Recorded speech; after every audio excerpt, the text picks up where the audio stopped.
Sorry, the voices. I'm kidding. That's not what they really said. Welcome to Legends of Gotham, where we talk about Fox's hit series Gotham, and sometimes it's set in the world of Batman.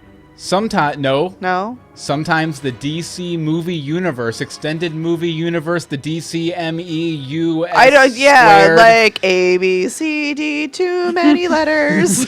Whatever extension we're using tonight, we're going to be talking about it. Yay! A lot. And to join us, friend of the show, DC podcast family, host of Supergirl Radio, Rebecca Johnson is joining us. How you doing, Rebecca? What's up, Legends of Gotham? I'm doing all right. Hello. Good. We didn't respond in kind. What's up? There we go. Yeah, if you don't listen to the show, which if not, why are you listening to it now? Maybe because you like the DC movie stuff. But Rebecca always tags her voicemails. What's up, Legends of Gotham? And we keep ramping up the response. It gets greater and greater every week. Every single time. Eventually, we're just going to be using a megaphone and screaming. Yes. That would be amazing. That would be fantastic. But coming soon then. Yes, definitely. So we are here to talk about the DC movie special that was on the CW last night, Dawn of the Justice League, I think it was called. Sure. Mm-hmm. Dawn of Kevin Smith's excessive gesturing. Highly distractive gesturing. I'm putting on these gloves. You can't stop me. Could we just have cut him out? Distracting from Jeff Johns. He really did. I was laying down some wisdom. Mm-hmm. But very excited about that. But I think really we should just get into it. Okay, so we split this up into 3 different sections. First, we're going to be talking about, because we haven't got a chance on the podcast to talk about the big Batman v Superman trailer they released a couple weeks back, the spoilerific one. We're going to talk about that and some of the new footage they showed. They didn't show much, maybe about a minute's worth, just like little shots in the special last night. Then we're going to be talking about the Suicide Squad trailer. Holla. Which is the bee's knees. Yeah, it kind of is. And then we're going to be talking about the footage from the Wonder Woman film that they showed. And then we're going to be wrapping it all up with just our hopes, thoughts, dreams, etc. for the Justice League movie. I wish. Okay, now in our notes here, guys, I am listed first a lot, but I think I'm just going to call random order for every grouping. So, Rebecca, you're the guest. Why don't we start with you and your thoughts on the Batman v Superman trailer / footage? Your first point there, if you want. Yeah, well, it's funny because a lot of people know I'm a big DC fan, big Batman, Superman fan. And so a lot of people will come up to me and be like, why are Batman and Superman fighting? I don't understand it. And I think this trailer, the one that had Doomsday in it, did a really great job of showing why Clark Kent doesn't approve of Batman's methods and why Bruce Wayne is like, I don't like that Superman clown. Mm-hmm. So I think that did a lot to help me explain to my friends in a very simple way, this is why they are at odds with each other. And it actually is very simple. They just don't like each other, basically. So I was glad to see that they did it in such a way that you could understand what was going on. Yeah, and I really liked it that they did have some shots in there. I'll talk about it in a little bit, but Batman and Superman running towards each other, and various fight shots between them. But the trailer really set it up as more of a ideological battle, which people keep calling it Batman versus Superman. It's Batman v Superman, which indicates more of a legal battle or a battle of ideologies, and that's really what the movie is. And I was really glad the trailer kind of set that up a little bit more too. Like it's not about who wins, it's about the argument, Right. I really like this now because the girl who knows nothing. I didn't know why. I was like, why is there I didn't get it. I was on that team of what's going on, why are they fighting? I don't understand. But now it makes sense. When, now pretty much everybody was against Superman and, he's destroying things and he's destroying stuff that's Bruce Wayne's and it's, death and destruction and So, it's nice to finally see that a bit, a little teeny bit. Oh, yeah, definitely. But the big headline for the trailer and my first point was that, it ends on Doomsday. If you don't know, Doomsday was the character who killed Superman back in the 90s during the whole big death of Superman thing that happened back then. Just a little bit on his comic book origins. He was a, I forget the scientist's name, but an ancient Kryptonian scientist. Bertrand or something? That's it. Thank you, Rebecca. That's why we have you on, so you can fill in the gaps in my memory. But Bertrand he was trying to create the ultimate being. And what he did is he took a baby on prehistoric Krypton, and he threw him out to the Kryptonian dinosaurs and let the dinosaurs tear him to shreds. Oh my. And then he went and collected the genetic material. The pieces of baby? Cloned it. Did it again for like 1,000 years. This is devastating. Until eventually it was Doomsday as he appears when he first shows up in the Superman comics in the green suit and the chains and everything, until he's that Doomsday. And Poor baby. First off, I'm really not the biggest fan of Doomsday. In fact, I really like the Superman Doomsday Hunter Prey comic book that tells his origin, because I really like the origin. It's a neat origin, in kind of like the follies of science and all that kind of stuff. Creating monsters and things. They always a lot of fun. But I've never really been a big fan, but I'm kind of liking this version. They very strongly imply in the trailer that he's adapted or cloned from Zod's DNA, the dead General Zod from Man of Steel. Spoilers. If you haven't seen Man of Steel, Anne-Marie. I have seen all but like 10 minutes. I'm sorry, I fell asleep. You really need to watch that last 10 minutes. It's killer. I will before Mark. It's adapted from Zod, and I really like that because it kind of ties back to his comic book origin, to where it's like this whole weird Kryptonian genetic experiment. And I'm wondering, because the Codex, the Kryptonian Codex, which held the genetic code for all the different classes on Krypton, was a big plot point in Man of Steel. So I'm wondering if maybe this Doomsday creature might be some sort of emergency plan or something encoded into Kryptonian DNA, and when Lex tries to clone Zod, maybe he unlocks it.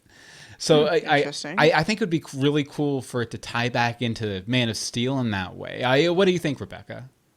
Well, now that you mention that, if anything, I think it's possible that this Doomsday that is made from Zod's DNA, because Zod was a warrior, according to the way he was bred. He was supposed to be this warrior who would do whatever it took to protect his people. So that I could see coming into play with Doomsday. Maybe this kind of monstrous version of him is still this warrior who's going to protect whoever he needs to protect. So I think that's a neat idea. And I think I would like to know more about Superman's relation to the Codex, because the Codex is actually inside of him now, because that's what Jor-El kind of did at the beginning of Man of Steel. So I wonder if that will ever come back into play. Oh, yeah, and I'd imagine if Lex finds out that it's in Superman, that's going to just give him another reason to give Superman a hard time, for sure. Bobby over in the chat room, which we do have a chat room if you want to join us, live.universebox.com. Bobby says, this Doomsday looks like Abomination from the Hulk movie. I can see that. I can definitely see that. You know what, I'll go ahead to my next point here real quick, and that's just that, a lot of people were complaining that Doomsday didn't have the spikes, from the comic book. But I feel like this is Doomsday Stage 1. And that, he'll evolve them as the Trinity, brings the beat down, more or less. I think there's a really strong chance that by the end of the movie, he's going to look a lot more like comic book Doomsday than he did in this trailer. I also feel like maybe there was some texture work still left to be done on him and everything, but they wanted to get the trailer out there and get the hype going and, make sure people knew he was in the movie so they could sell toys. I love the toys. It actually cracks me up that people would think that Zack Snyder, of all directors, would not be faithful to a comic book. Yeah. That is the craziest thing to me, because if you've seen Watchmen, he's so faithful to that graphic novel, Man of Steel. He's very faithful to a lot of stuff. Almost to that film's detriment. True. So if Zack Snyder directed this movie, Doomsday is going to look like Doomsday. Yeah. I can pretty much guarantee you that without even having seen the movie. Yeah, and Doomsday, he evolves every time he loses to not be able to lose that way anymore. So yeah, there's going to be some spikes. My last thing I wanted to say about Doomsday is just I feel like the moment that they show in the trailer where Wonder Woman, stops the I-beams and all that kind of stuff, I feel like it's only going to be halfway through the movie because people are saying this trailer revealed everything about the movie and there's no point in watching it now. I feel like I feel like almost we haven't seen anything from the last half of the movie because Doomsday isn't a character you just take care of in the last 30 minutes of the movie while introducing Wonder Woman. I also think the fact that the movie is subtitled Dawn of Justice, it says to me that they're probably going to have to bring in some help. They're going to find a few other heroes to help them take down Doomsday. Right. I could be wrong, but I feel like there's going to be a lot of twists and turns, and we haven't seen a lot of the last half of the movie. That's my theory. Anne-Marie? Me. Hi, me. Okay, you want my point now? No. No? Yes. Okay. I don't know. That exact scene is like my favorite though, is like, I love that it took Wonder Woman to save Superman and Batman, and she just shows up. Like, nobody knows who she is, how she got there, what's going on. They're like, yours? No. Yours? No. Excuse me, lady who saved our lives. Like, yeah. I'm highly entertained by that. But yeah, like you said, there's no way that's the very end of the movie. Just even with that reaction, like there's got to be at least a little bit of exploration to, I don't know, almost give a reason to have her movie. Like you have to set up something because yes, we all know what a Wonder Woman is, but it'd be nice to have a little bit more to go on. Yeah, I do wonder about that just because I know that at some point in this movie, Bruce Wayne has some dealings with Wonder Woman out of costume. Well, not out of costume, but in a dress. Whoa, hey. Well, I don't know. We don't know that, though. It is Bruce Wayne. Possible. It is Bruce Wayne. But no, he has some dealings with her. I'm assuming early on in the movie, probably at that big gala thing that he meets. Well, that was Clark definitely Kent her. So I'm wondering, does he just not recognize her? Is he just Are you kidding? Did you really just say that? Superman doesn't even have a mask on. Batman is the same. Like, no, he just doesn't recognize her. That's welcome to superheroes. I guess in a world where Clark Kent can protect his identity. Yeah. Well, that's like, Bill Meeks is Mill Beeks. Like, it's no one knows. I'm Bill Meeks. I'm Mill Beeks. I'm Bill Meeks. Right. Rebecca can't see us. I was taking my glasses on and off. Yeah, I figured. Okay. So yeah, I like that. And well, I think last night didn't we get a little bit more of them with her in costume? Slightly more. I don't know if we got any more from Batman v Superman. We did get some from her solo film though. I knew that. We got a lot of that, but were they in that one? No, they're not in that one. Okay, because I thought there was another scene that had the three of them. Maybe. I can't remember. Dude, it was only a 20-minute special. It was clips. They were quick. They were all quick. There was definitely new footage, but it was all really quick cuts and everything. Did you notice anything that stood out, Rebecca?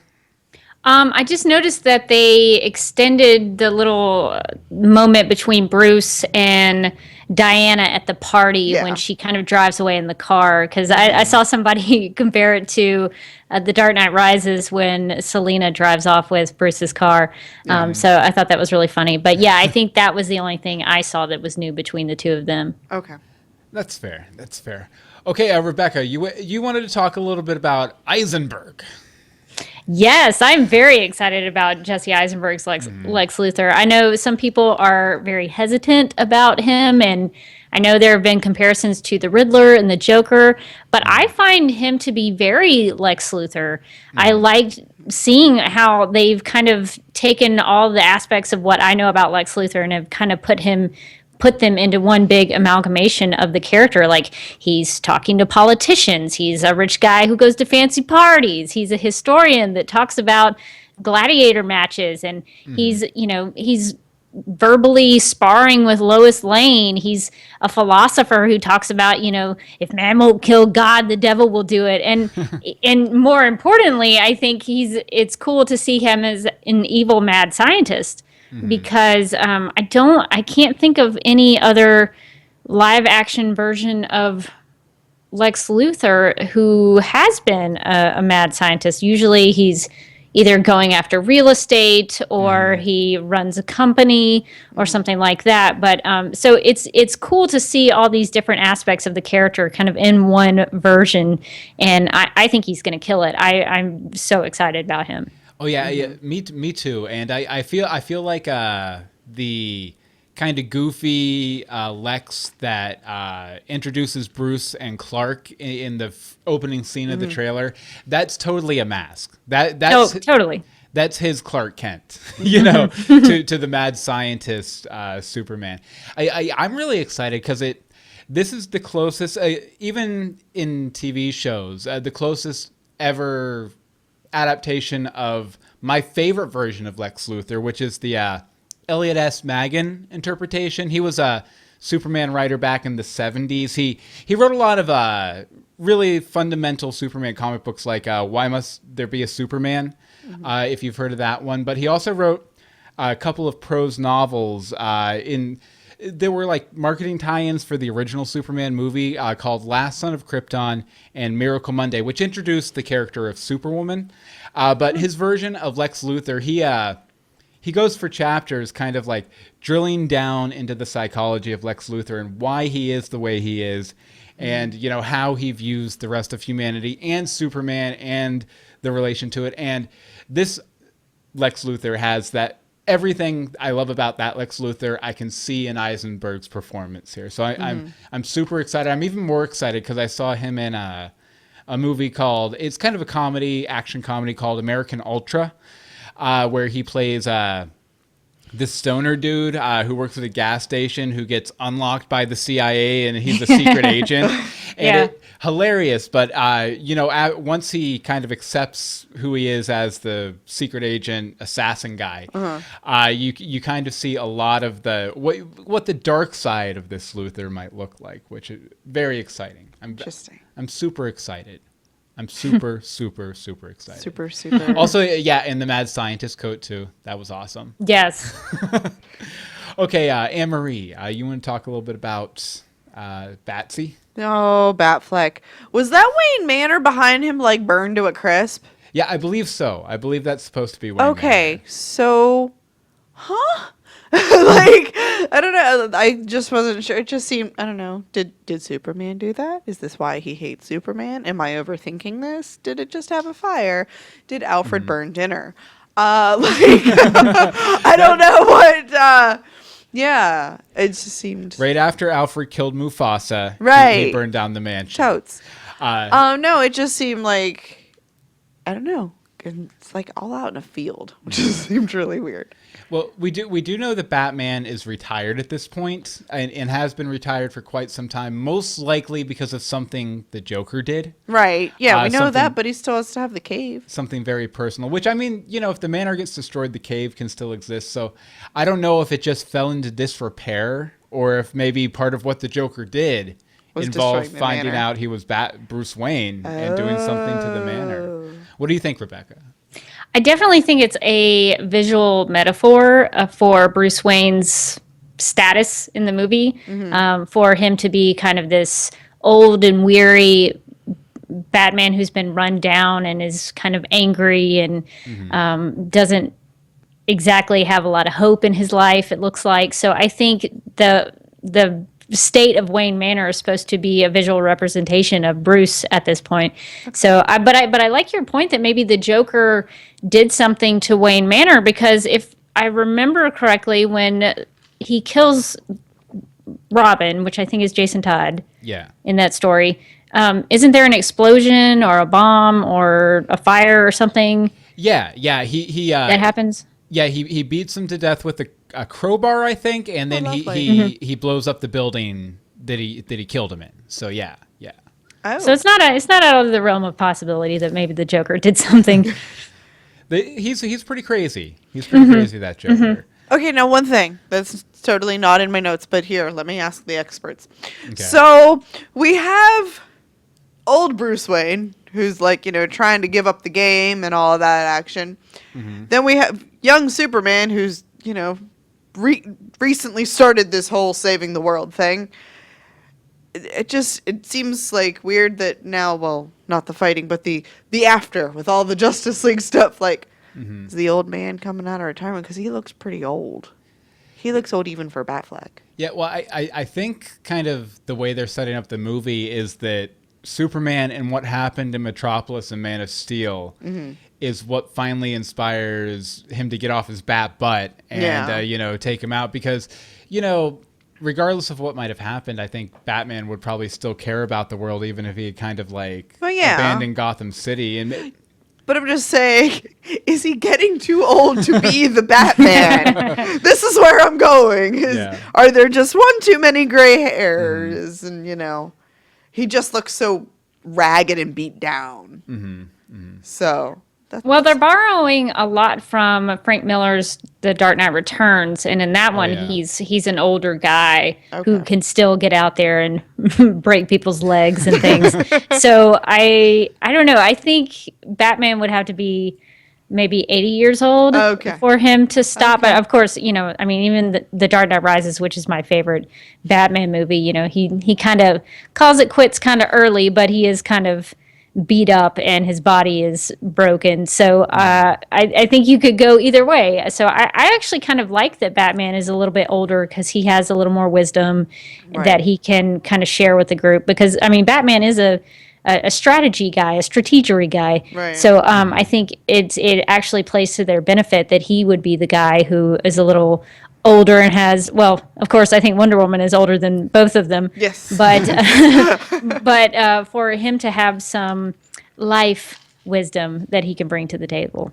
Oh yeah, definitely. And I think it's good to set him up as existing long before the Justice League too, because a lot of times, in the pre-New 52 version of the Justice League and stuff, they all came to the table right around the same time that they started up being superheroes. So, for all these gods to, let Batman kind of lead them by the leash, always seemed a little weird because, he's just a man and an intimidating man, but just a man. But him having existed in this world and been fighting crime in this world for so long, I think it's going to do a lot more to kind of sell that respect that the Justice League has for him right up front. Okay. So, buy that. Batsman. What? One thing I always liked about kind of like when will Batman stop is in the Batman, it might have been in the Batman Beyond cartoon, it might have been in the Justice League United cartoon with the crossover with Batman Beyond the last couple episodes. But a young Batman ends up in a room with an old Bruce Wayne who's kind of passed on the mantle and stuff. And the old Bruce Wayne's like, surprised to see me, and the young Batman says, "No, I'm surprised you're still alive." Like Batman completely expects to die in the line of duty one day and keep fighting until he does. I think practically. So I think that's kind of where Batman is with it, and I think any retirement the character ever faces is only a temporary thing until the next big crisis happens. Yeah. Right. So. Okay, one more thing I wanted to discuss before we move on to the next movie. I thought we weren't going to have enough to talk about. We're already half an hour in. He's like, I'll be happy if we can make it to a half an hour. I'm like, are you kidding? Are you kidding? I'm kind of wondering how closely Superman is working with Lex at different points of the film. Right. The thing that makes me wonder about this is we see Superman kneeling before Lex, and he seems a little not too cool about it, but at the same time, he's not fighting back. Like, I wonder, I think, either Lex has some kryptonite or he has some leverage over Superman, or he's manipulated him in some way. And some of the footage from the special last night got me thinking, because there's a scene where he's talking to Amy Adams, Lois Lane, Superman is, and he says, Superman was never real. He's having this. It shows he's having this major crisis of conscience. Like, is what I'm doing even important? Do people even want this? Should I just hang it up? Must there be a Superman? Nice. But so I'm wondering if maybe Lex figures some way to take advantage of that. Like maybe he's like, okay, because in a lot of the supplemental material for the movie, it's been shown that Lex has been trying to like edge his way into the government's, metahuman, superhuman program. Mm-hmm. So I'm wondering if maybe he does that through, there's a senator character in the movie played by Holly Hunt, I think. Mm-hmm. Holly Hunter. Holly Hunter. Yeah, Holly Hunter. Holly Hunt's a different person. Silly person. No, so I'm wondering if maybe through her, he has some way to become like an official Superman handler. And maybe I could see that. Maybe something happens there where Superman feels like, okay, this guy represents authority.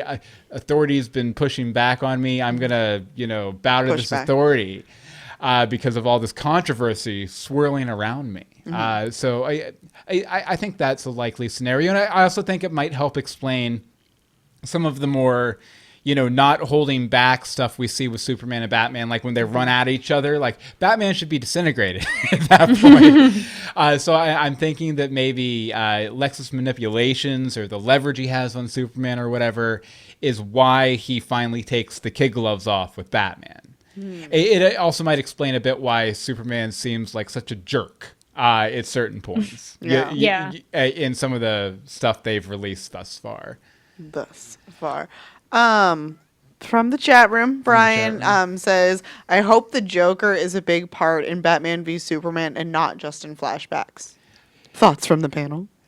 I would love it. I think there's a lot of surprise. And Zack Snyder came out and said recently that there's a lot of surprises left in this movie. There has to be. Guys, we have like a total of 3 minutes so far. Like we're gonna have like hour and a half, hour 45-minute movie. Like.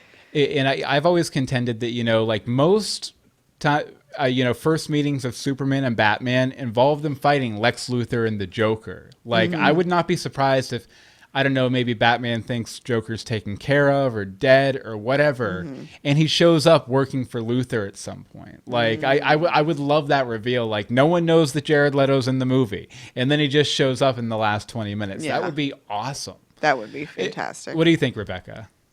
Well, I think it's a good, strong possibility that we'll see Batman in Suicide Squad. Yeah. So you could also get that there, but you're right that some of the versions of Batman and Superman kind of teaming up for the first time do involve Joker and Lex Luthor. So that would be fun to see that come to life on the big screen. But yeah, I'm not trying to get my hopes up about stuff like that, but I would not be surprised if we get some, twists in there that we didn't know were coming. Yeah, because it's all the same studio, it's all the same production company. They could have, we know from the trailers and stuff that Batman's in Suicide Squad, but they totally could have shot something for Justice League while they were both on the set, True. Very much. Just a B unit or something. Okay, well, you know what? First off, Bobby in the chat room says that he hates what he's seen of this Joker. So I guess we should probably finally go ahead and take a look at this Joker. Look at this Joker! Let's look at this. Look at this Joker. Nobody loves him. Look at this Joker. He has a girlfriend named Harley Quinn. Look at this Joker. He is really, really cool. With the tattoos and the grill. I really should know just to let you go when you do this. I had a plan. I see that. I acted the plan. You didn't tell me about the plan. I should have known. Which, by the way, you can check out our Look at This Joker page, which has become a catch-all for anything Joker related. It's become almost a joke. A joke. I agree. But over Look at This Joker, just go legendsofgotham.com and click on Look at This Joker. We don't have lookatthisjoker.com. We should probably get that. We really should. Somebody just did. Darn. Probably. Okay, so the Suicide Squad trailer is what we're talking about today and what's on the page to represent Look at This Joker. But first of all, it looks like... nobody has Look at This Joker. I put Ledger here. I meant Leto. It looks Fix that! That's awful. It looks like Leto's Joker will feature way more, based on this trailer, way more than I previously thought he was going to. I was thinking we might get, just like a flashback or two right at the beginning to explain Harley Quinn's origin, and she's going to be like the perspective character through the whole thing. But there's a lot more. I mean, you don't put that many costume changes in for somebody who's They all have a lot of costume changes, which is kind of shocking. Because most movies that are like fighty, battle-y movies, you might get one. Like they add a jacket, they put their hair up, something. No, they're like all like completely different after they're released. Yeah. Like there are days happening because it just, sorry, continue. But Rebecca, what do you think of Leto's Joker? What's your impression? What's your read on this guy?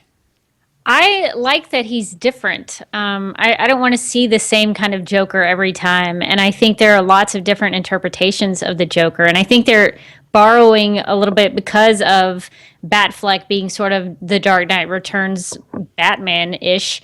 I think they're using some of the Dark Knight Returns Joker in there. And I know there are some other visual cues from different kinds of Jokers, but I think he's definitely crazy. He's definitely violent, and I think those are some Joker qualities. I'm hoping that he'll be funny. Like, I don't know that we've seen him be funny so much. He's done a lot of laughing, a lot of crazy laughing. Yeah. But I'm like you, Bill. I was not surprised. Well, I was surprised to see some of the stuff that he was in. Like, I know there's this one shot in the trailer where it looks like Joker and Harley are in some sort of Pool? chemical bath, I guess. Chemical pool or something. Maybe Yeah. an Ace Chemical Factory, possibly. Could possibly be. Maybe that's the birth of Harley Quinn. But I thought that was a beautiful looking shot, and I'm just curious to see what Harley and Joker's relationship, how that's gonna go down, how that's gonna be played, and I'm looking forward to seeing what his involvement in the movie is. It looks like he might be the villain. That's what I was thinking, yeah. Yeah, it's sort of, I think Assault on Arkham was that way, where the Suicide Squad went up against the Joker. And I know in the special, Will Smith talked about it not being good versus evil, but bad versus evil. Right. So I think that's actually really appropriate, especially if it's the Suicide Squad versus Joker. So I know some people have problems with the tattoos and all of that, but I'm totally up for a new looking Joker, and I think Jared Leto is a great actor, and I think what I've seen of him so far, I'm totally up for it. Yeah. One thing that they did say in the special is that the Joker is not exactly a member of the squad. Right. So, you have that to interpret however the heck you want. Do they pick him up on the way? Do they get attacked by him? And so, we've got that going for us. Because it seems weird that they would be against interacting with them. Yeah, but it seems weird that they would be against him because of him and Harley's relationship or history or whatever. Yeah. So that would be. I don't feel like she's going to go against him. Just a hunch. See, I really, I think he looks, people say a Hot Topic Joker or whatever, but I really think he looks almost like an Ultimate Joker. Like Ultimate Comics, they revamped a lot of Marvel characters in the 2000s. What if these characters were created today?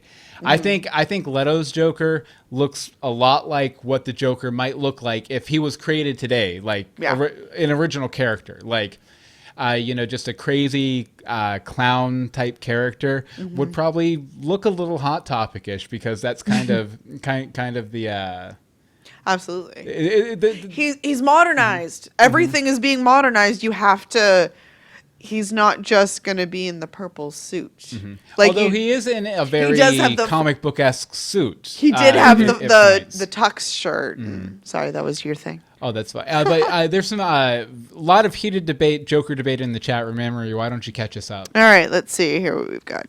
Brian says, also, why does the Joker look so much younger than Batman? Drugs. I could be wrong, but maybe Jason Todd never died. But he is now the Joker. I know that sounds crazy, but it would be interesting and a good twist. Bobby says, I like Leto as an actor and feel like he could do a great Joker. I'm just not a fan of the character design. That's why they chose Harley for the team.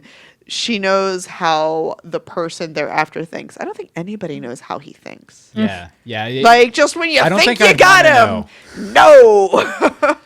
You know, I have heard the theory that maybe it might be Jason Todd, a Jokerized Jason Todd, but I don't know. I feel like anytime a character gets revealed in a trailer and anyone's the least little bit dissatisfied, they start trying to turn him into another character. Yeah. Like, it'll be a big twist.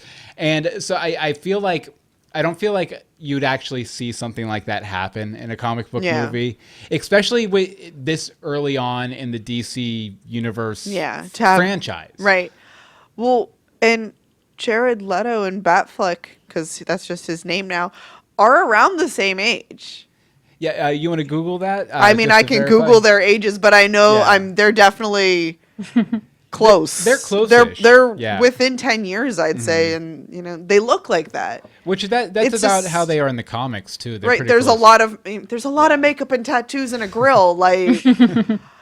So I'll Google ages. Hold on. But I'll go through just some of the things I noticed about the Joker in the trailer, though. First of all, you mentioned the Joker in the tux. Yeah. It very much reminded me of a couple of very famous Alex Ross Joker paintings where he's in a tux, one of them with Harley.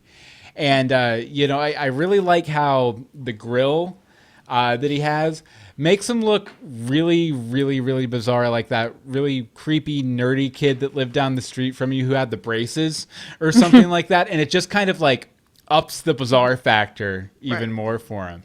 And my favorite thing, Bill, though, about the grill is that he probably has the teeth the way they are because Batman has punched them out. Like, that's what I try to think about because Batfleck actually has those... what do you call them? The knuckles, like the golden knuckles? Brass knuckles. Brass knuckles, not golden. But I imagine in my head that Batfleck has used his brass knuckles to punch out some teeth. So that's why I enjoy the grill. Yeah, and I'll also say that, not in the trailer itself, but in some of the set pics from scenes within the trailer, that feature Batman and Leto, he doesn't look like he has quite the grill he has later on in the movie too. So we might even get to see him get those teeth bashed out. That'd be awesome. Amazing. Yeah. And for the record, Jared Leto is actually about 18 months older. Than he's older. But he's vegan. he's that guy, and didn't he have a man bun in the interview? And as we all know, Affleck only eats meat. He looks like he only eats meat and protein shakes. Like he's at the gym, like downing raw egg. He's that guy. So there's lifestyle differences. And I will say one scene in the trailer that made me think, okay, they've definitely got the Joker down. Mm-hmm. It's the scene of him lying there amongst the weapons, laughing. And it just says everything you need to know about his Joker. Because the weapons, all the knives and stuff, are laid around him kind of like a Buddhist mandala of peace. You know how they sit there and they'll just work for hours on a piece of artwork? Yes. And it's meant to represent peace and bring you to a peaceful state. Mm-hmm. And he arranges weapons like this. Towards himself. Yeah, towards they himself. They were aiming towards him. And then laughs about it. It basically shows that this is a man who is attacking, expectations and commonly placed ideals within society. And, the Batman isn't his enemy so much as he's somebody trying to hold those ideals and those concepts together while the Joker is trying to rip them apart. And I thought that was just a great shot and a great thing to include in the trailer to be like, hey, we get the character, guys. Yeah. We understand. We know what we're doing here. About. Yeah. So I really, really enjoyed that. I'm excited. Okay, Anne-Marie, you want to talk a little bit about some of the females? There are a ton of powerful women in this, and you don't always get that. There are 3 terrifying villainesses. Actually, I mean, you really could say 4 because you have the lady who rounded them all up. And, if you're rounding these people up, you obviously have to be some level of crazy. You're not very familiar with I know Amanda nothing. But she's known as the Wall for a reason. Okay. She's one of the few people who Batman doesn't mess with unless he has to. Yeah. Okay, that's fair. So yes, so again, more badasses, because they all are like. Well, you have Harley, who just breaks a window to take a fancy purse, which I thought was absolutely clutch. What are you doing? I'm a villain. It's what I do. Like, that was glorious. And, I don't know Katana Girl and Enchantress. Well, actually, I guess she was just Katana, wasn't she? Yeah. Sorry, Heroes, she's Katana Girl. But, and then Enchantress, I don't know anything about them. But if her sword sucks up souls of the dead and Enchantress is in a black nasty fog of a witch, I'm in. Yeah, I'm in. I'm scared. I'm going to stay away from them, but I'm so excited to see this. Yeah, I'm definitely glad that DC is not shying away from their magical side, because they have a very rich and deep magical history. I forget the fantasy author they had who come in and write the rules of magic in the DC universe, but they care a lot about magic. Good. I like DC. magic. And Wingardium Leviosa. very excited about that. Rebecca, what do you think? Are you happy to see the magical elements rearing their head sooner rather than later? I'm really excited about Enchantress because I don't personally know much about her. And Katana is very interesting to me because I know Katana some from Birds of Prey. So I've known her more as a hero. So I'm curious as to why Katana is rounded up with this gang of crazy people. And her Soul Taker sword is a pretty cool piece of weaponry as well. So it's neat for me to see that all of these women in the Suicide Squad are all very different. And they're not just carbon copies of each other. They all have their unique crazy aspects to their personalities, and they all have different abilities and different strengths and weaknesses. So I'm super pumped about them. Oh yeah, I'm super excited too. Wait, Liz, you wanted to talk, Rebecca, a little bit about some of the lesser known characters there, right? Yeah, well, I was just thinking about all of my friends who I might drag to see this movie and how some of them are probably not going to know a lot of these characters. And some of them I actually had to look up. I don't know much about, like I said, Enchantress or El Diablo or Slipknot. I don't know much about those guys. So I'm going to have to be doing a little bit of research and learning myself. But I thought what was great about this trailer is that it kind of took you through each character and told you, okay, this is this person's thing. This is this person's thing. And it did such a good job of introducing you to each member of the squad. So I'm glad to see that even for people like me who are, consider myself something of a DC person who knows a little bit about the universe, even if I'm struggling with it, right. The general public is going to struggle with it even more. So I'm glad that they are doing what they can to set up who these people are, what the Suicide Squad is, and what their mission is, and what they're supposed to do. So I thought that was one of the real strong points for this trailer. Yeah, and I'll say, Anne-Marie, you don't know a lot of. I don't know anything about anybody. You know a bit more about the Batman universe than you used to because of Gotham. I do, and it sucked me in a little. I'm still not the person who's going to sit down and read comics. I've tried. I've given it an honest effort. But you're legit excited for this movie. I am disgustingly excited. I really, really like Jared Leto. But I like where he's going with the Joker. Again, I like Harley Quinn, and I love the way that she's portraying her.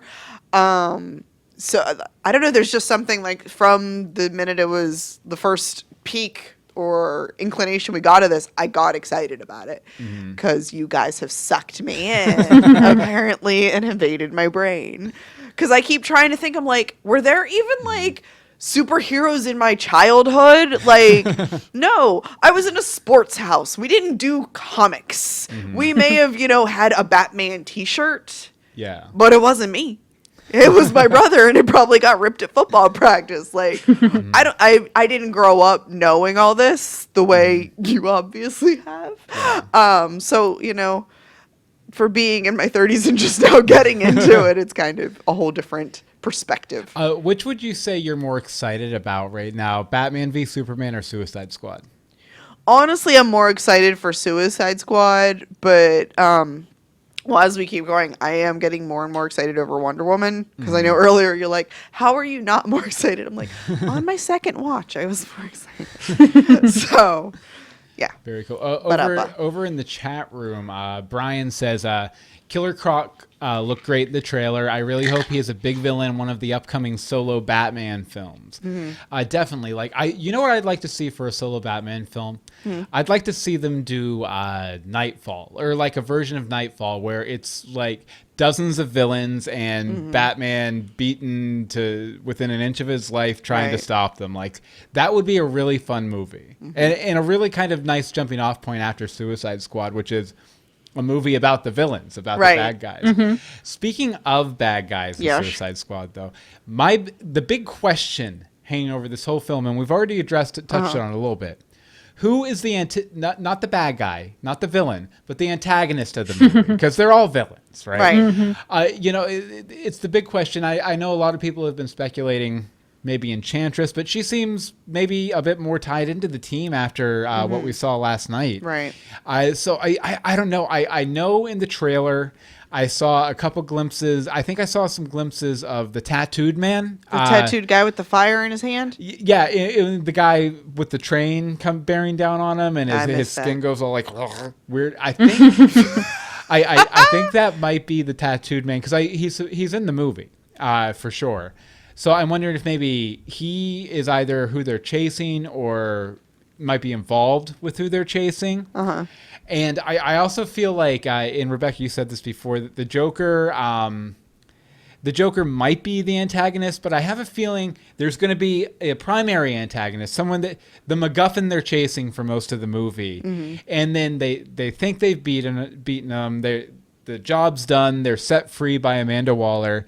And then the Joker shows up as a wild card and comes in and exposes himself as the true threat. Like, I think whoever the villain is set up in the movie to be, I think the Joker's going to be the ultimate villain that they have to beat at the end. I have and I kind of said this with Justice League too, but I think they're going to think they won, and then there's going to be a reversal. Yeah. I just wonder, why is Harley there? Is it because he abandoned her and she got sent to Belle Reve because she, was breaking windows to steal purses, or is she a part of his plan? And is she a plant? Because she seems really happy in that cell. She's good. She's like, I got a book. She's peaceful. I'm doing acrobatic yoga. Like, I'm singing some songs. Yeah, so is that because her Mr. J, her reason for living, is gone? Or is that because she knows he's going to save her? They're going to meet up soon as she can get out of this cell and take the Suicide Squad through a whole movie. What do you think, Rebecca?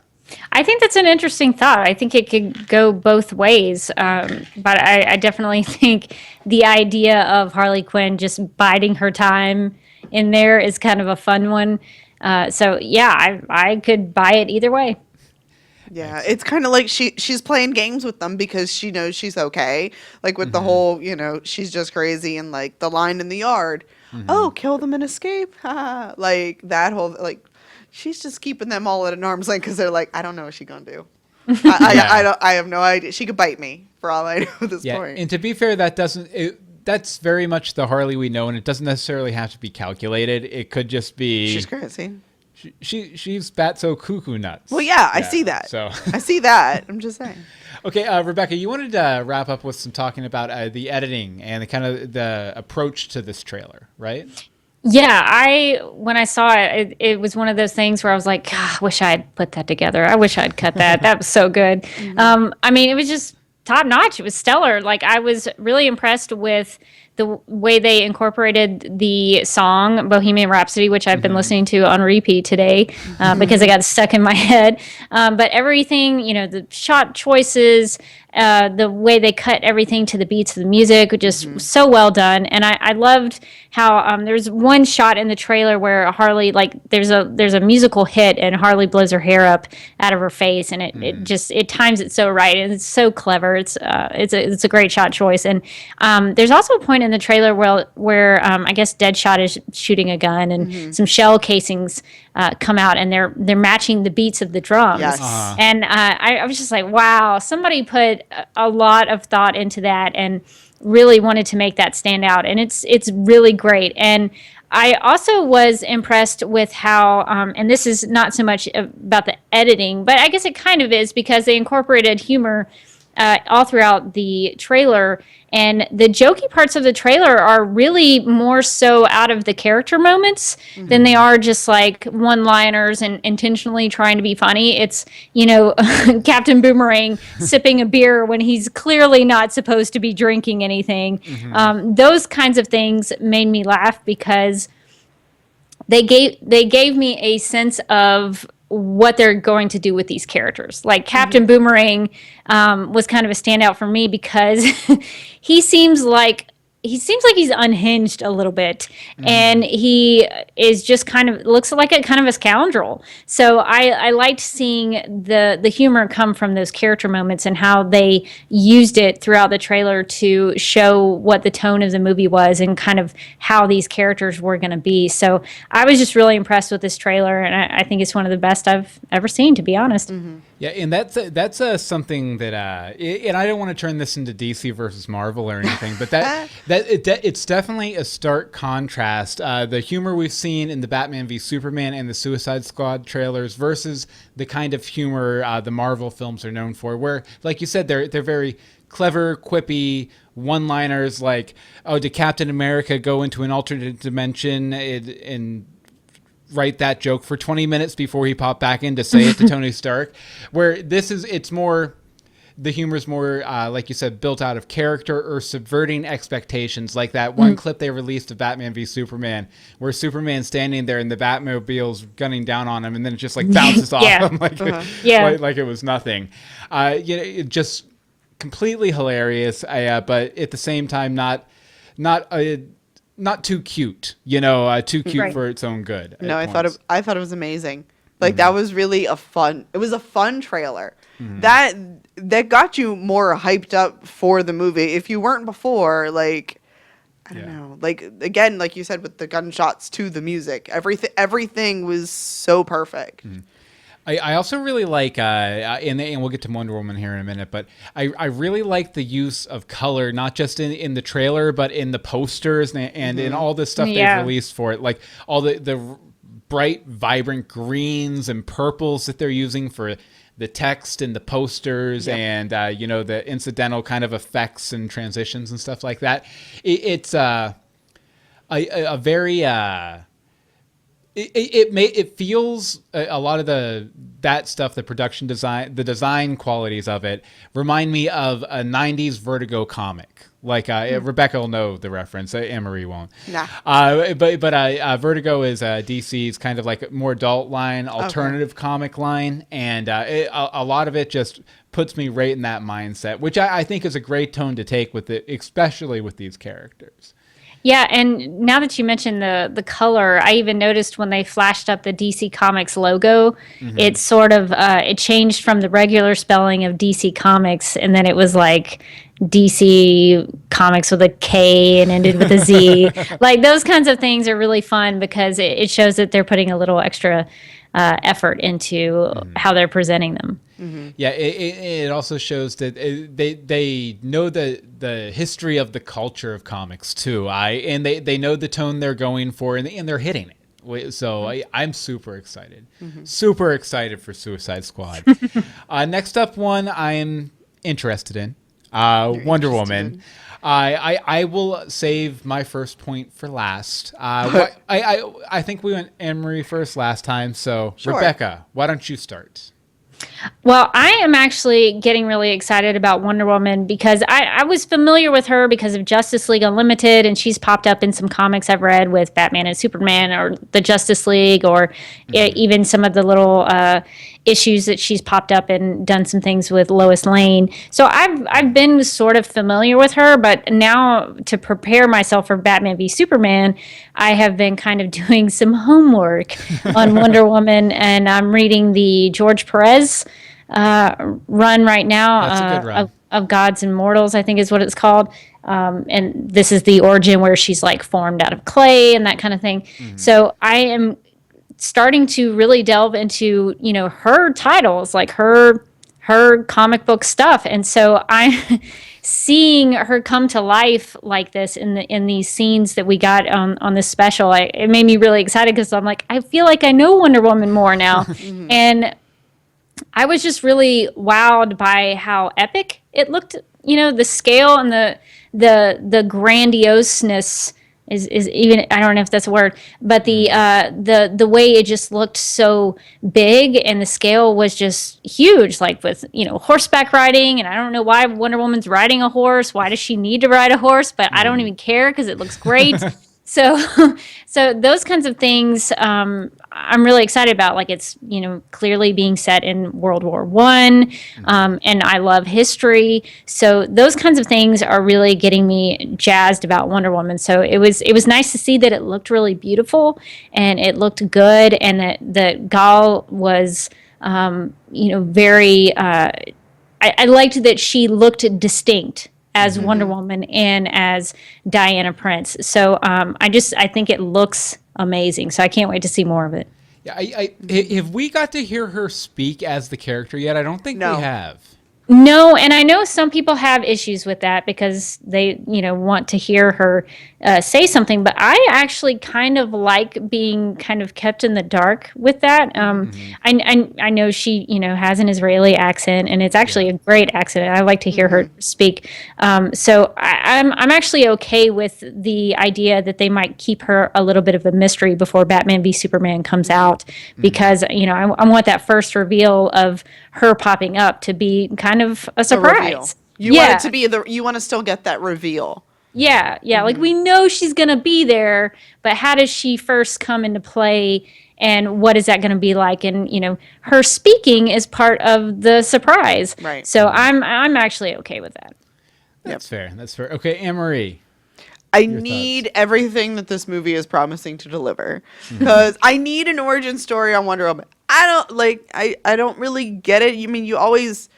You're a little girl, so you're associated with Wonder Woman, and because that's just the default superhero, I guess, that you give to girls. Yeah. And I'm like, that's all I know. There's a lasso or something. Like, there is a bikini of a costume. Like, that's what I know. And I love that they straight up say, this is an origin story. This is her becoming who she is as a person. This is her setting off on her own because she doesn't think her people are doing what they should be doing. Like, I'm excited for that. Like, I don't know why. Apparently I was just tired the first time I was watching it, because I was like, meh, whatever. But when I was rewatching it today, I was like, oh no, see, this is good. This makes much more sense. More dots were connecting. There was things they lit up in my head. So yeah, I'm kind of really excited, possibly even giddy to see this. Bobby over in the chat room says that Wonder Woman was his favorite of what he saw last night. We will be hearing from Bobby in just a few. We will. But as far as me, I was when this movie was first announced, I've never been a huge fan of the Wonder Woman character for reasons I'll get into in a little bit. But this was one of the ones I was like, okay, if there's a DC movie I could skip, I could probably skip that one. But then I heard that it was going to be a period piece set in wartime, and I was like, okay, I'll give it at least a chance, because I always loved the first. My favorite version of Wonder Woman is the first season of the Linda Carter series, which is I believe World War II period piece. Where she's Diana Prince, secretary for the army, and then she, masquerades as Wonder Woman. And I always really liked that version. So I was like, okay, a Wonder Woman period piece, I can get behind that. I'll check it out at least. But I got a lot more hints that it's going to be maybe a lot more like the Linda Carter series than maybe I was thinking initially from the footage last night. She's wearing, you see her put on the glasses. She a very Diana Prince-esque disguise. She's fighting soldiers, the period setting during wartime. Obviously Steve Trevor, and everything. Like I think it might end up being better movie than I thought it was going to be. Like, I'm still not super pumped about it. You will be. I'm a lot more interested in it after having seen a little bit of footage. I have a feeling you're going to be a little bit more super pumped about it after Batman v Superman. Probably. When you actually get an introduction and you know the character a little more. Mm-hmm. Well, I mean, I know the character. No, but I mean this incarnation of the character, this character that you've got for I don't know how many more years with movies. So there's that. Brian over in the chat room says she seemed really cool in all the clips shown last night. I keep wondering how she fits in Batman v Superman, but I know it will be really cool. And Bobby wonders if Steve Trevor will only be in this movie. I would assume unless there was some immortality thing happening. Because it wouldn't it be a bit too much like Peggy Carter in the Captain America movies to have him show up as an old man? Yeah, I kind of hope that doesn't happen because I don't want that similarity. But I also, I'm kind of torn because I like Steve and Diana as a couple. But I also am kind of hoping we might get some Wonder Woman Batman action in some of these movies. Wonder Bat. So I would not be upset if Steve Trevor maybe died and didn't make it to the present day. But either way, I'm okay with it. But yeah, I don't know. Some people have speculated that maybe Chris Pine is going to be playing like his own grandfather or something. Like, you know, he'll play different generations of Trevor men, I guess. But I sort of like him just staying in that one time period. I will say if they did do that, it would be a callback to the 70s series because I believe that's what happened is, you know, the first season was set during World War II and she was, you know, the love interest was Steve Trevor. And then after a season or so, they rebooted it to be set in the 70s. So they had Wonder Woman go back to Paradise Island, come back to Man's World in the 70s. And she was working as a secretary in the army for that Steve Trevor's son, and his son became her new love interest. So yeah, a little weird. It is a little weird. So weird. Okay, so I'm just going to jump in with my point because it's relevant here. So I'm okay to assume that she just doesn't age because we know that her movie is going through 3 very different time eras, and I don't know if they drew in a wrinkle, maybe one gray hair that's very sophisticated, like. So does she just not age? Yeah. Oh, go ahead, Rebecca. Oh, okay. Well, from what I understand, she is immortal to a point. I think in some comics, like I think Kingdom Come, I think she and Superman age a little bit. But I think it kind of depends on the person writing the story. But I think in this variation on her origin, she's going to be the daughter of Hippolyta and Zeus. Oh. I think is what they're going for. So she is the daughter of Greek gods, right. I believe. So I think you can get away with saying, well, she could live a long time if she wanted to. Okay. So and what I think is interesting is that in some of those shots where she's fighting the soldiers, her costume looks a little bluer. Yes, and maybe it dulls.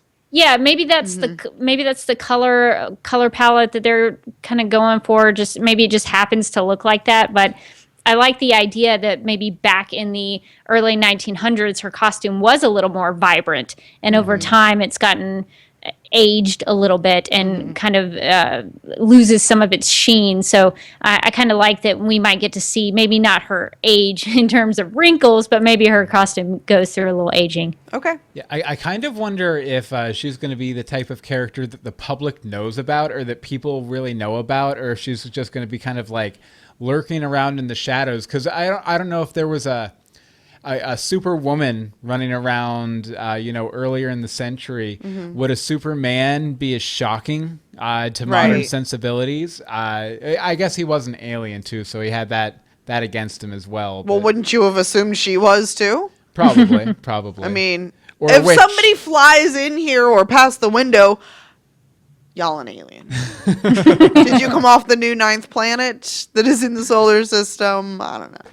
Okay, Rebecca, you wanted to talk a little bit about the director, and then I have some director stuff too, so why don't you go ahead first?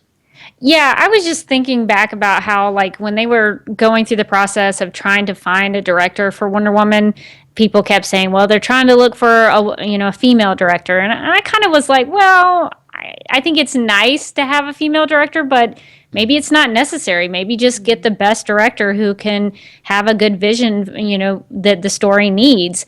But after seeing her interview last night on the special, I was like, you know what? I'm actually really glad that a female is directing this movie, because she says the thing that she said in the interview was, the greatest thing about Wonder Woman is how good and kind and loving she is, yet none of that negates any of her power.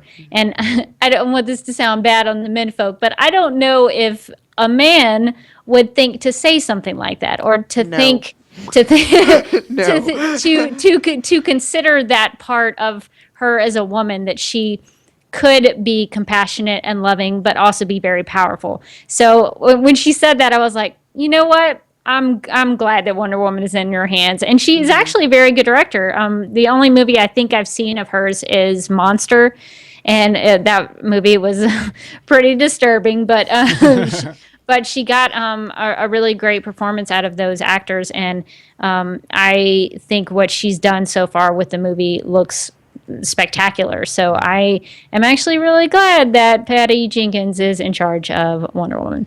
Well, you know what, Rebecca? I'm going to prove you wrong about men and man's world, just like Wonder Woman is going to prove wrong Hippolyta and the people of Paradise Island. That sounds good. Because the reason I've always disliked Wonder Woman as a character is because she sits among heroes in the Justice League, and she's on equal footing with Batman and Superman. But most people who write her in the comic books, at least, portray her as a warrior or almost an anti-hero like the Punisher. And I've always been like, no, there needs to be the violent part, while she should be a skilled warrior, needs to be a last resort for her always. And there's been a few exceptions to this, like New Frontier. I thought she was handled well in this regard. And Justice League Unlimited, I thought she was handled well in this regard. But for the most part in the comics, she hasn't been. She's been treated as a female Punisher, someone who likes fighting for fighting's sake, someone who will push Batman and Superman to be violent for violence sake. And so that's one of the reasons I've never really glommed onto the character. But like you said, Patty Jenkins, I think, understands this character a lot more than a lot of comic book writers do. And so I'm actually pretty hopeful. Pretty hopeful. Yeah, actually, in reading the George Perez stuff, I see that version of Wonder Woman a lot, where she is compassionate, where she, will meet a stranger who helps her, and she will risk her life to save that stranger, or she'll do everything she can to help the stranger's kid. Like, that's the kind of Wonder Woman that I'm reading right now. And so I can recognize those things. And even with Justice League Unlimited, the Wonder Woman I'm most familiar with, you see that all throughout those animated episodes, that she is very kind and very compassionate and cares about other people. So I like that we're getting to see that version instead of the one that you're talking about, that's more violent and more concerned about war and being a warrior first. Yeah, and it's no surprise that the George Perez run is one of my favorite runs on her character, next to the one where she, in the 70s, where she lost her power and became a judo student to this Chinese guy who ran like a general goods store. Very complicated, and kind of a spy too, but she had a bunch of cool outfits. Wow.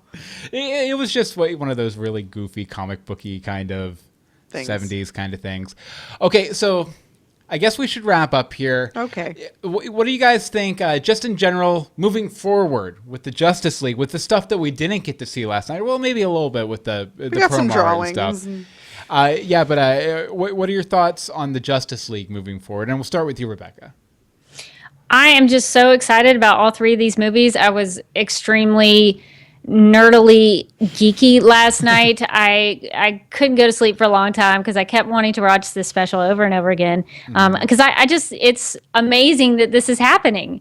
I was starting to reflect on the actors that were in these movies and the fact that all of these characters are going to be in the same universe. Henry Cavill Superman, Batfleck, Wonder Gal, Amy Adams as Lois Lane. All of these characters, Jared Leto's Joker, all of these characters are in the same world. They exist in the same universe. They can interact with each other, and that makes me so happy. But even like some of the lesser known actors, I was glad to see in the special, like Jason Momoa and Ezra Miller and Ray Fisher, and I was glad to get to hear them talk about their characters and hear their perspectives on them, even though we haven't seen them in any of the scenes that we've gotten from the trailer so far. I was glad to see that they're already starting to think about their characters and doing research, and that they're excited about it just as much as we are. So it was just fun to to realize, this is the thing that's happening right now, and that we can actually go see these movies in a couple of months. So I'm just really excited about everything leading up to Justice League. Would you say you're super pumped? Oh, I am super pumped. Times a million. I would even throw in a Smallville reference to say that I'm super pumped about the prom. So if you watch Smallville, you'll probably get that as from season 4. But that's how excited I am. I'm super pumped. I'm super pumped about the prom. I actually stopped watching in season 5, so I get that reference. Okay, good. Okay, Anne-Marie, what about you? I like she said, like, it's really cool to see all the other characters that we know are coming up. I'm curious if any of them will, make appearances here, there, and everywhere, because, well, they all exist in the same universe, so why not? Yeah. And they may not be as their superhero persona. They may just be, dude at grocery store buying chips. But, they see, other super beings in action. It might, help motivate and give them a reason to, push forward on their self-discovery or whatever. I don't know. Am I using right terminology for you? But I do hate that my only exposure to Cyborg is from Teen Titans Go, because I hate Teen Titans Go. And not the good Teen Titans Go. No, I'm talking my kids' cartoons and fart and pizza jokes. Like, that's what I know of this character. Yet he's probably my favorite on there. So it's like, whatever the kids will sit and watch, I guess I have to stick with. But that kind of is exciting, because that's not a character I don't feel I hear about as much. I don't run in those circles, but we have Flash. We have had, there's Aquaman seems a lot more common. Green Arrow, there's Green Lantern, there's arrows, there's lanterns, there's things. Like, these are characters we know. If I can even half name it, it obviously is out in pop culture already in some way, shape, or form. So I don't know, that kind of excites me that it's somebody different, just like with Suicide Squad, that there's characters not everybody knows. You people who live and breathe this stuff didn't even necessarily know it all that well. So, you know what I mean? Like, I don't know. There's a whole world to explore. There's a great, big, beautiful tomorrow.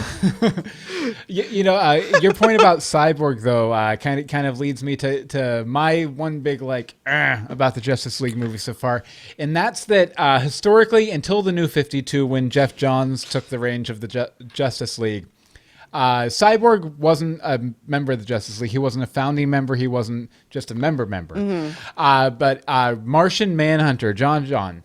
The Manhunter from Mars was always a founding member of the Justice League. And it makes me really sad that the Justice League is finally getting out there on the big screen, and he's not standing up there among the 7. That being said, I don't particularly like Cyborg, but he's okay.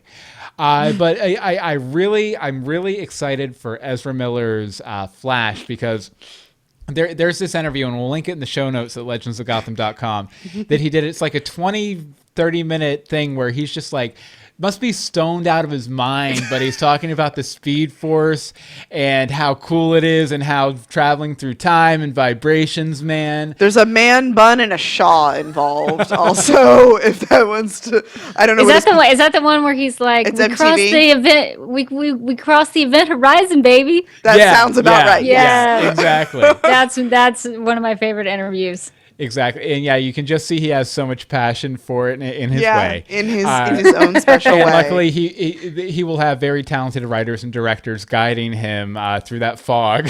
Yeah. They'll be like, wipe it away, man. Wipe it away. But yeah, so I'm super excited about The Flash. I do feel, there's one other character that was kind of missing in that promo art, and that's Green Lantern. And I know they announced that they're going to be doing, for sure, a Green Lantern core movie. And they kind of hinted that they're going to be having more than one Green Lantern from Earth, which is cool. But I feel like Green Lantern's going to be another one of those surprises they're saving for the end of Batman v Superman. I feel like they're going to win the day or whatever, start forming the Justice League. Everything's awesome. Boom! Abin Sur's ship crashes on Earth, felled by Darkseid or Parademons or something. Whoever the big threat in Justice League is going to be, and that's how they're going to end it. Like maybe Hal Jordan puts on the ring and he's like, "Let's get started." Something better than that. I hope so. Wow. I definitely feel like Green Lantern's going to be one of the surprises we're going to get in Batman v Superman. I could be wrong, but if I am, I'll eat my hat. Yeah, if he's not in Batman v Superman, I definitely see him showing up at the beginning of Justice League Part 1. Yeah. And I like that he might be a surprise. That's very exciting. And I'm not as familiar with Green Lantern stuff. I have a whole bunch of the New 52 volumes that I still haven't read. Yeah. But I would like to see, because some of the fun of the Green Lantern Corps is that there are all these different Green Lanterns. They come in all shapes and sizes and species and all sorts of things. So I would like to see more of them if possible. We got to see a little bit of them in the Green Lantern movie with Ryan Reynolds. Yeah. But it would be fun to see that fleshed out a little more. And Bill, I know you're not, you're upset about Martian Manhunter, but you can see him every Monday night on CBS at 8/7 Central if you would like to watch it there. I know. I need to just barrel through and get caught up on Supergirl. I know. Guilt me. Fine, Rebecca. I will guilt you until you watch it. Fair enough. Over in the chat room, Brian says, what movie will be bigger in the box office, Batman v Superman or Suicide Squad? I think Batman v Superman will get about $1 billion and Suicide Squad 1.3 or 1.5 billion. Bobby says Batman v Superman will probably break $1 billion, but I wouldn't hold my breath for Suicide Squad. Yeah, I feel like Suicide Squad is kind of like the universe. Batman v Superman's the big blockbuster. It's the one most likely to hit the $1 billion mark, I think. But I think Suicide Squad is more just adding texture to the universe to set up what's coming after it. Yeah. And I think it's also kind of very niche and it's a little naughty. So I don't think it has as big of a draw, but I think the people who are going to see it are going to see it a bunch, and they're going to talk about it a bunch, and it's going to have a lot of buzz, but maybe not so much be as in billion. I don't know I don't think it'll have an initial huge jump, but I think it might get like that second bump once the buzz does start from the people like us probably who will talk excessively about it. And don't sell Wonder Woman short on box office, because isn't the statistic like more than half of moviegoers are women? Yep. So I think I want to go see a movie about a female superhero kicking butt. Right. So and a lot of the movies like Pitch Perfect and Pitch Perfect 2 that were basically female-driven movies. Right. Made a ton of cash. Yep. So I could see Wonder Woman also doing very well at the box office. Yeah, I think Batman v Superman and Wonder Woman are both going to do exceptional, and Suicide Squad might get there, but it might be a little bit kind of culty maybe, because it's so specific. It has that vibe. It doesn't have the general appeal. Maybe. But it has Will Smith, so who the heck knows? It'll be good for what it is, but it's not. It's not a blockbuster. No, I don't think it is. Yeah. So, let's see here. Anything else from the chat room? No. Okay, we do have to wrap up here. We have a voicemail from our very own Bobby Hawk. Take it away, Bobby. Hey, Bill and Anne-Marie, it's Bobby. I saw you guys were doing a Dawn of Justice special. I wanted to send a voicemail with my quick thoughts. I don't know if it's because of me being more of a Marvel fanboy than a DC fanboy, but I've got to say I was kind of underwhelmed by what I saw last night. We all know how I feel about the Suicide Squad. I actually like most of what I've seen of the Suicide Squad, with the exception of the Joker. I really hate what they've done with the Joker, but I'm just going to leave that go for now. But as far as the Justice League goes, I'm really anticipating the Justice League and this shared universe they're going for and everything. But I'm just not feeling as overwhelmed as I had hoped I would be by, Batman, Superman.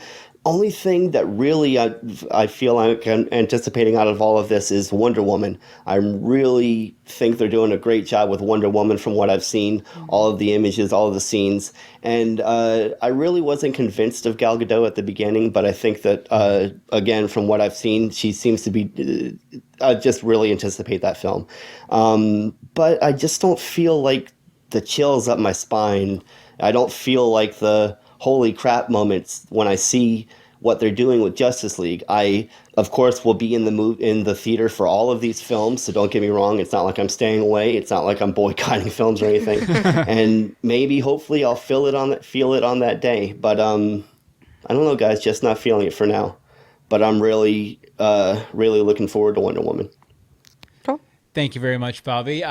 We respectfully disagree. We completely respectfully disagree. I think what you need to do, since you're so down on the Joker right now, what you need to do is you need to take those Empire magazine covers and artwork and everything, paste them on your walls, light a candle, light some incense, put on a black light, and stare at the pictures until it all makes sense. It will make sense eventually.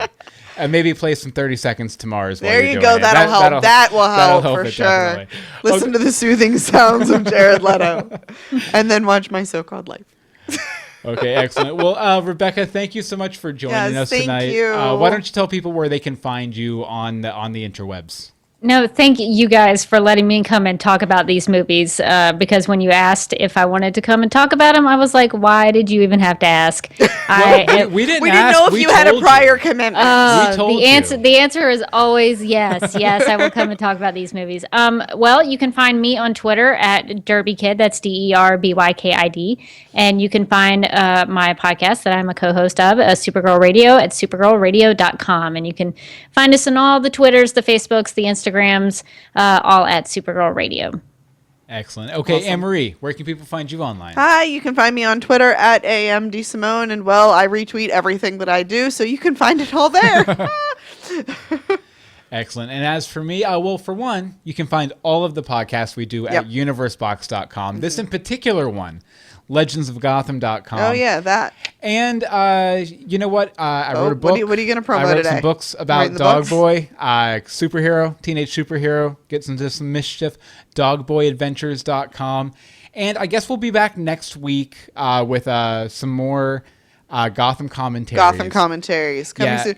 Yeah, and we're we have those another in the off season. We have another movie special coming down the pike once our guests' schedule clears. So keep an eye out for that. We'll definitely have we'll be doing a sequel to our Batman movie review. We'll be doing Batman Returns with the same guest as soon as he gets some time off of all of his wonderful show premieres tomorrow, whatever shows and everything.